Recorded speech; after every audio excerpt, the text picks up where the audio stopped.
December 26 வந்தாலே cricket fans எல்லாத்துக்கும் வர ஒரே ஞாபகம் பாக்ஸிங் டே டெஸ்ட்.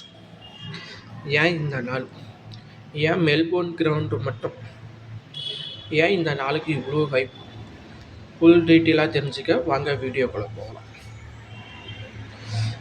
பிரிட்டிஷ் காலத்தில் கிறிஸ்துமஸுக்கு அடுத்த நாள் ஏழைகளுக்கும் வேலைக்காரர்களுக்கும் கிஃப்ட் பாக்ஸ் கொடுத்த நாள் தான் பாக்ஸிங் டே. அதே ட்ரெடிஷன் லேட்டராக ஃபோர்ஸுக்குள்ளாரையும் வந்துச்சு.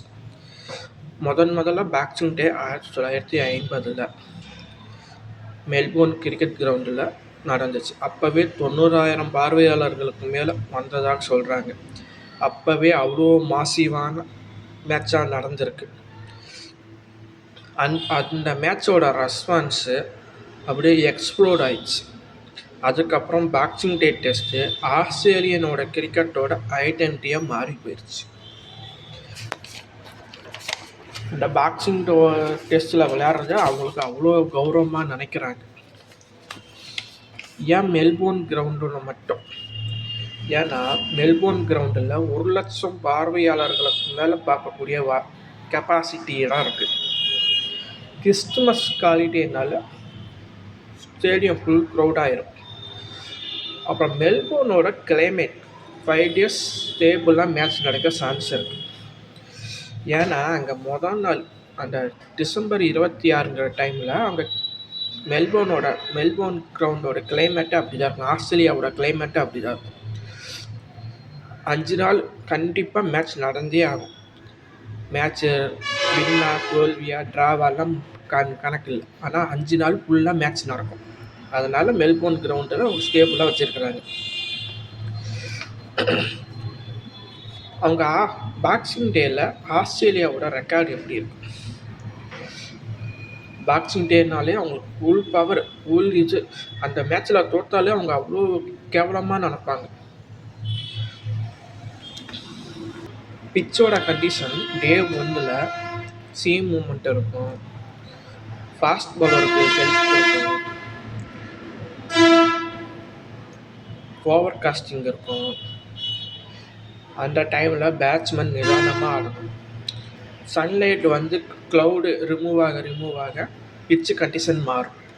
அப்புறம் டே 1 செகண்ட் செக்ஷனு தேர்டு செக்ஷன் டே 2 பேட்டிங் ஃப்ரண்ட்லேயே மாறும். டே 3 பவுலருக்கும் ஹெல்ப் பண்ணணும், பேட்ஸ்மேனுக்கும் ஹெல்ப் பண்ணணும்.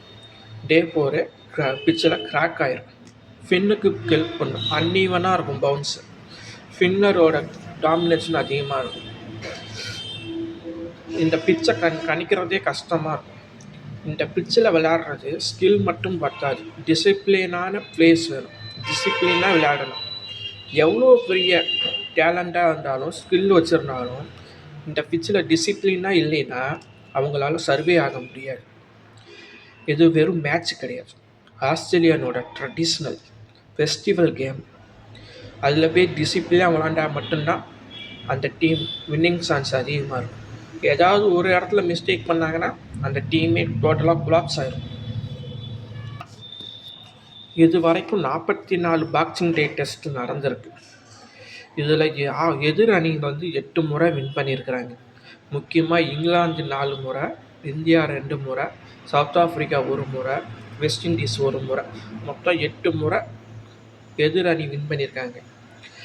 அதாவது 44 டெஸ்ட்டில் 8 முறை ஆஸ்திரேலியா தோற்றுருக்கு. 44 டெஸ்ட்டில் 8 முறை தோற்றுருக்குறாங்க. 9 முறை ட்ராவ் ஆகிருக்கு. 27 முறை ஆஸ்திரேலியா வின் பண்ணியிருக்கு. பாக்ஸிங் டே டெஸ்ட்டில் இந்தியாவோட கண்டிஷன் எப்படின்னா, இந்தியா ஆரம்ப காலத்தில் ஸ்ட்ரகிள் பண்ணாங்க. அப்புறம் 1-2 மேட்ச் ட்ராவ் ஆச்சு. இப்போ ரீசெண்ட் இயர்ஸில் 2 மேட்ச் வின் பண்ணியிருக்காங்க. ரொம்ப பெரிய விஷயம். அதில் பிஜிடி தொடர் 2018 விராட் கோலி தலைமையிலான டெஸ்ட்டும், 2020 அஜிங்க ரகானாவோட தலைமையிலான டெஸ்ட்டும் வின் பண்ணியிருக்கு. இந்த 2 டெஸ்ட்டுமே அவ்வளோ பூஸ்ட்ஃபுல்லாக இருக்கும்.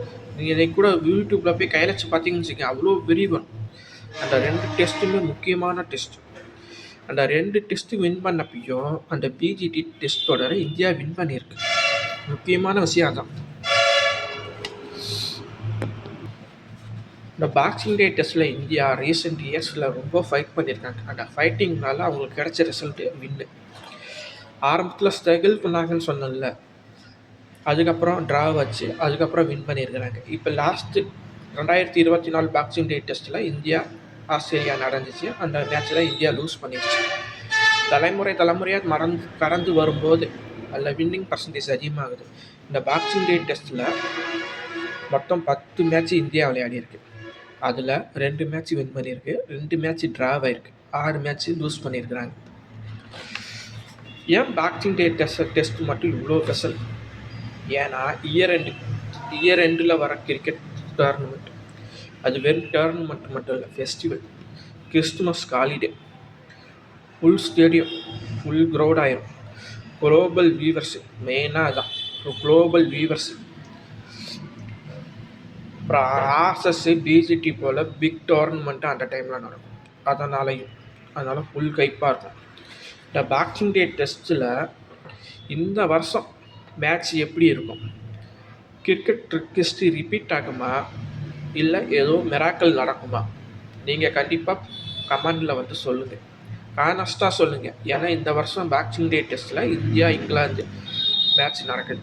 ஆல்ரெடி ஆர்எஸ்எஸில் 3-0 ஆஸ்திரேலியா முன்னிலை வைக்குது. இல்லை எப்பயும் போல் வழக்கமாக 3 டெஸ்ட்டு மாதிரியே 4வது டெஸ்ட்டையும் ஆஸ்திரேலியா வின் பண்ணுமா, இல்லை இந்த தடவை மிராக்கல் பண்ணி இங்கிலாந்து வின் பண்ணுதான்னு பார்க்கலாம். நன்றி, வணக்கம். இந்த சேனலை சப்ஸ்கிரைப் பண்ணுங்கள், லைக் பண்ணுங்கள், கமெண்ட் பண்ணுங்கள். உங்களோட ஆதரவு இருந்தால் மட்டும்தான் எங்களால் வளர முடியும். நன்றி, வணக்கம்.